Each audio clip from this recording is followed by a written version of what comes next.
അപ്പോൾ ഇന്ന് നമ്മുടെ അമ്മയുടെ ഒരു അടിപൊളി ഒരു സ്പെഷ്യൽ മീൻ കറിയാണ് തയ്യാറാക്കുന്നത്. അപ്പോൾ അതിന് വേണ്ടി നമ്മൾ ചെറിയ ചാളയാണ് എടുത്തേക്കുന്നത്. എന്നിട്ട് ഇതുപോലെ ഈ വാളംപുളി പിഴിഞ്ഞെടുക്കുകയാണ് കേട്ടോ ചെയ്യുന്നത്. ഇതുപോലെ തിളപ്പിച്ചിട്ട് തോടോടുകൂടി തന്നെ തിളപ്പിച്ച് അത് പിഴിഞ്ഞെടുത്തിട്ടുള്ളൊരു മീൻ കറിയാണ്.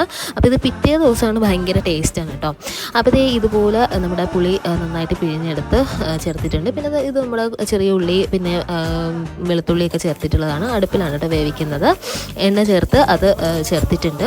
നന്നായിട്ട് വഴറ്റിയതിന് ശേഷം നമ്മുടെ സാധാരണ പോലെ തന്നെ മുളകൊക്കെ ചേർത്ത് കൊടുക്കാം.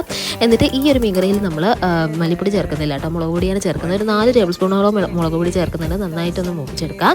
എന്നിട്ട് നമ്മൾ നേരത്തെ പിഴിഞ്ഞ് വെച്ചിരുന്ന വളംപുളി ചേർക്കുകയാണ്. എന്നിട്ട് ആവശ്യത്തിനുള്ള വെള്ളവും ഉപ്പൊക്കെ ചേർത്ത് കൊടുക്കുക. ഇപ്പോൾ ഇച്ചിരി വെള്ളം പോലെ ആയാലും പിറ്റേ ദിവസം ഇരിക്കുന്നവർ ഇത് നന്നായിട്ട് കുറുകി വരും കേട്ടോ. അതുകൊണ്ട് തന്നെ ഇത് പിറ്റേ ദിവസം കഴിക്കാനാണ് നല്ല ടേസ്റ്റ് കേട്ടോ. പിന്നെ മഞ്ഞപ്പൊടി അതുപോലെ തന്നെ കറിവേപ്പില മീനും കൂടെ ഇട്ടിട്ട് ഒരുമിച്ച് തിളപ്പിക്കുന്നത് അടിപൊളിയായിട്ടുള്ള ടേസ്റ്റി ആയിട്ടുള്ള മീൻകറി. കപ്പയുടെ കൂടെയൊക്കെ നല്ല കോമ്പിനേഷനാണ് കേട്ടോ.